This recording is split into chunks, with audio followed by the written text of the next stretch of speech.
Hi everyone, welcome to video 2 of controversial koi.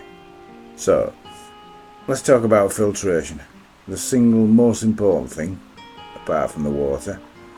If your filtration is right, your pond's right.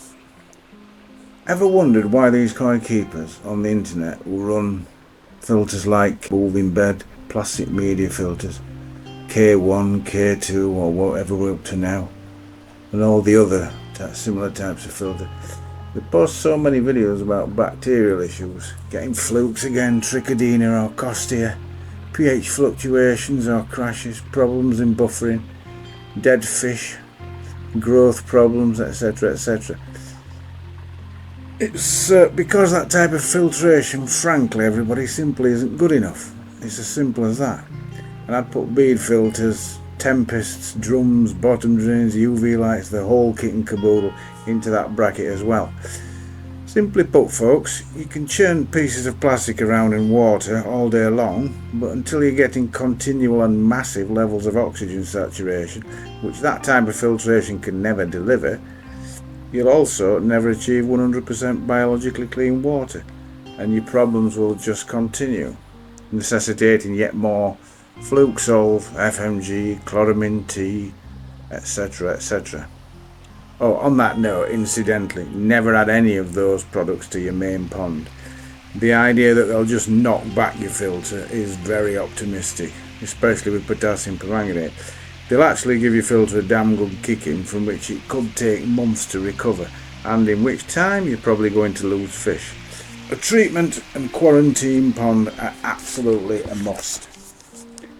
Anyway, to return to the subject, the reason why they're not up to it, as well as not facilitating enough oxygen saturation, is that the bacteria we want to encourage didn't evolve, surprisingly enough, on bits of floating plastic, no matter how scientifically designed. Incidentally, the idea that a small piece of plastic can somehow have the surface area of a tennis court or whatever they claim is physically impossible.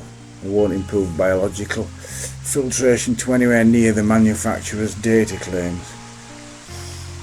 So, the bacteria we want to encourage to process our fish waste actually evolved on rocks, stones, gravel, mud.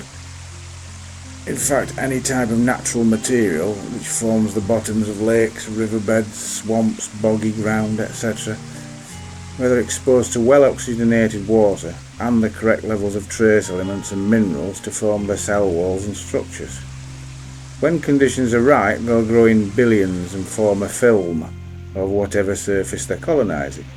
They do this best when they can spread over a continual surface, like moss on a wall, not on individual pieces of plastic or beads or brushes, etc.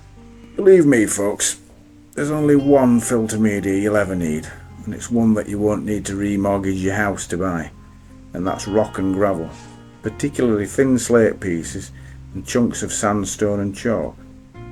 A deep bed gravel filter, properly designed and built and run in, will outperform any number of nexuses, baggy showers, drums, pipes, 4-inch drains, automatic self-cleaning whatevers. Not only that, it will do something all those ridiculously overpriced and, let's face it, ugly as sin products can never do: stabilise all your water parameters and keep them there, without having to add buffers or clays or trace elements, magic potions, UV lights, blah blah blah. And here's the real kicker: you can leave a rock and gravel filter well alone.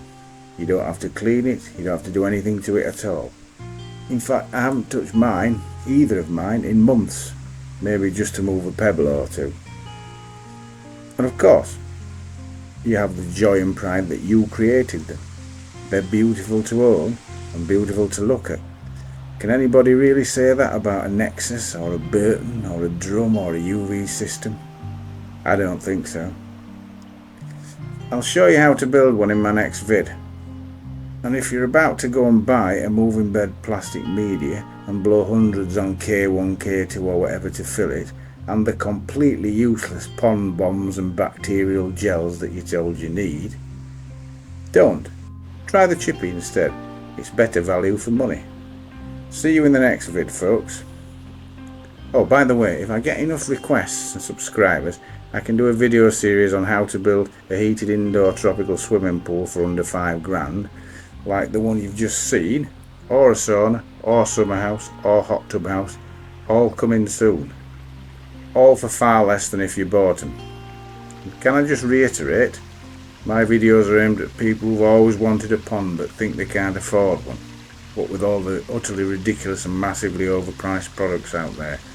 You just don't need those things, people. Keep it natural, keep it real, stick with nature and it'll reward you. Keep watching, I'll show you how.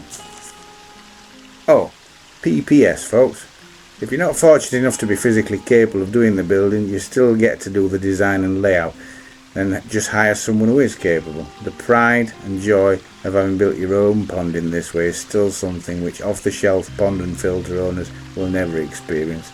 See you soon.